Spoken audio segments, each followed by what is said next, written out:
Il est à la fois mon père et mon maître. Je suis son fils, son esclave, sa propriété. Il est hors de question que tu l'appelles William, ce petit négrillon, parce que mon neveu s'appelle William. Alors, dorénavant, tu l'appelleras Stanford. Voilà, Stanford. Stanford. Je déteste ce nom. Ce soir-là, nous étions à Vicksburg, dans le Mississippi. Il était 7 heures, 8 heures du soir, quand arrivent les invités de M. Walker.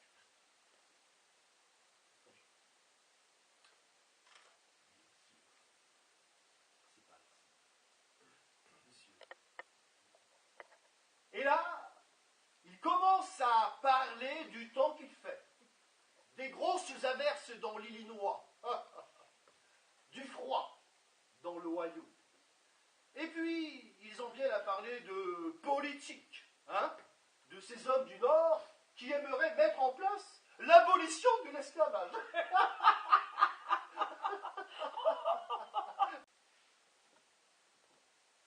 Stop! À cause de toi, tous mes invités sont partis. À cause de toi, j'ai perdu des dollars. Tu te rends compte? Baisse ton regard. Viens ici, approche-toi. Tiens, tu me prends ce mot et tu vas aller voir le gardien en chef de la prison de Vicksburg, Monsieur Adam Smith. Attends, imbécile, reviens ici.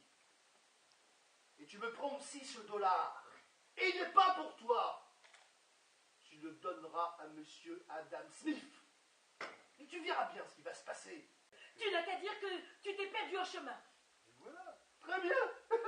Je me suis perdu en chemin et c'est pour ça que je n'ai pas trouvé la route de Monsieur. Mais quand je vais revenir vers Monsieur. Ah non, ça va pas. Faut que je trouve une solution. Peut-être que.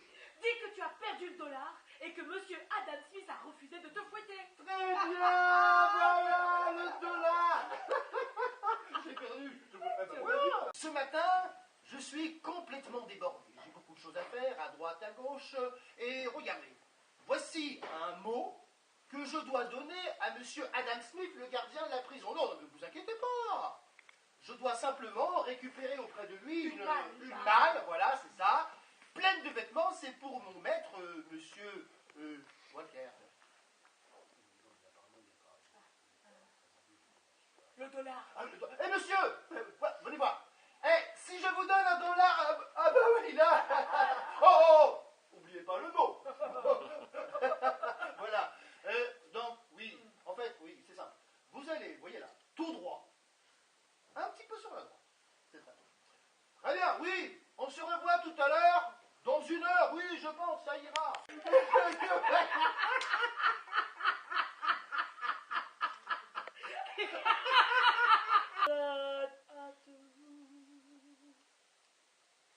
Black body swinging in the southern breeze, strange fruits hanging from the poplar tree,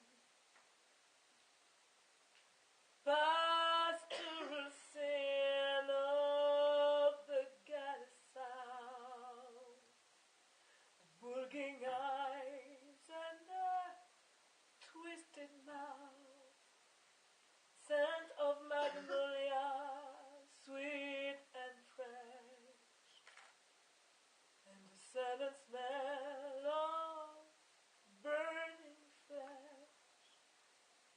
Here is a fruit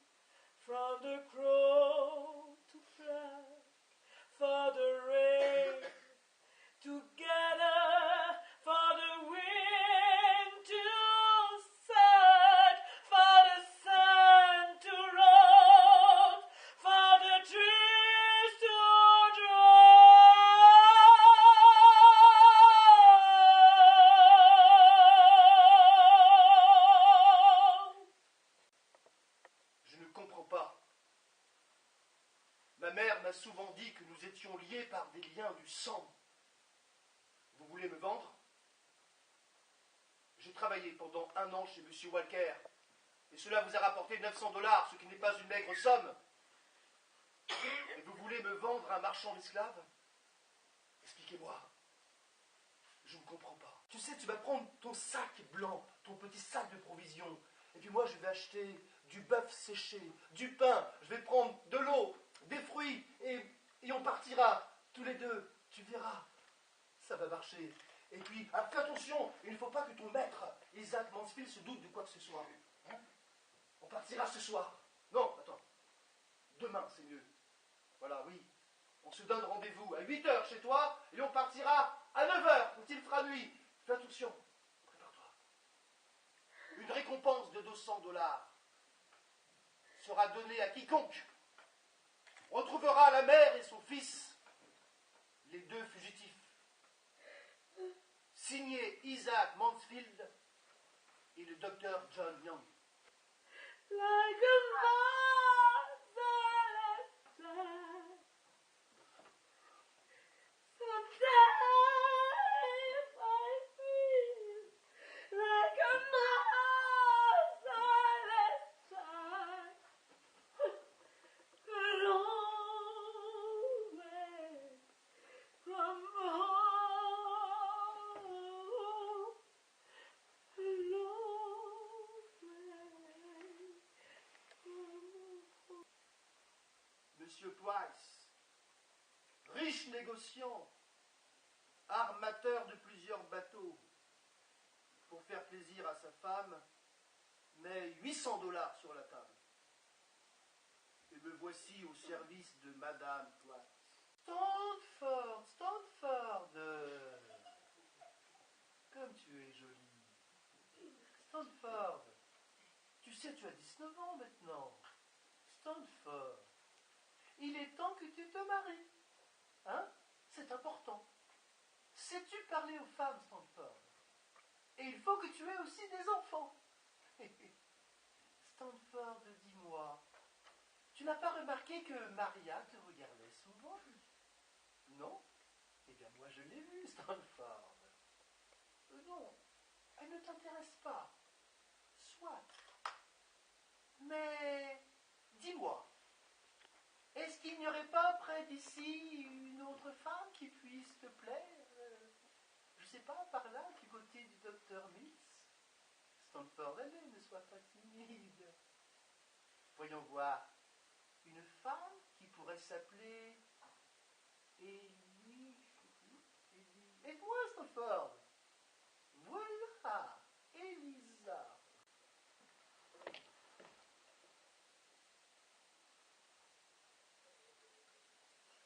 Je veux être libre aussi. C'est impossible. C'est beaucoup trop dangereux. Si on part tous les deux, on va se faire attraper. Et moi, je sais de quoi je parle, alors. Tu arrêtes. N'insiste pas. Tu restes là. J'essaye de recoller les morceaux avec elle, mais c'est pas facile. Elisa! Viens voir, Elisa, j'ai quelque chose pour toi, Elisa. Oh, viens. Allez. Oh,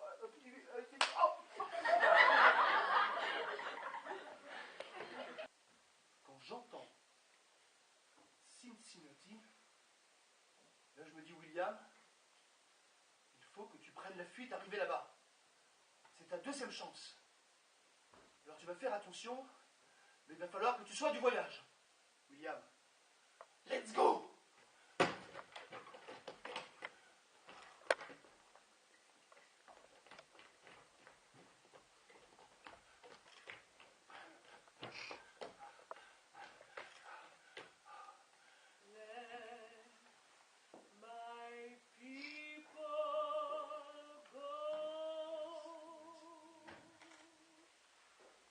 Oppressed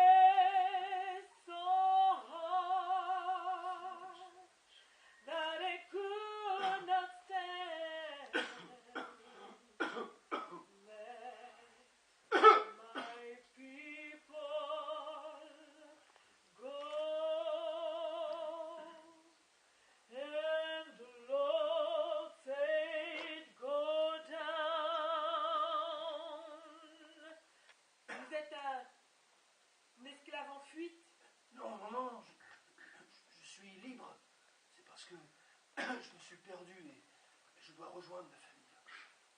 Vu dans l'état dans lequel vous êtes, vous n'irez pas bien loin. Mais si vous êtes un esclave en fuite, dites-le moi, et je vous le dirai. Je vous aiderai. Oui. Oui, je suis un fugitif. Pour la première fois de ma vie, une dame blanche me sert à manger. Je suis trop épuisé, trop fatigué, trop malade, je ne peux rien manger. Mais de jour en jour, il me prépare des tisanes et cet homme et cette femme déjà âgés et qui semblent être de condition modeste s'occupent de moi comme si j'étais leur propre fils. Et ça me fait du bien. Petit à petit, je retrouve des forces.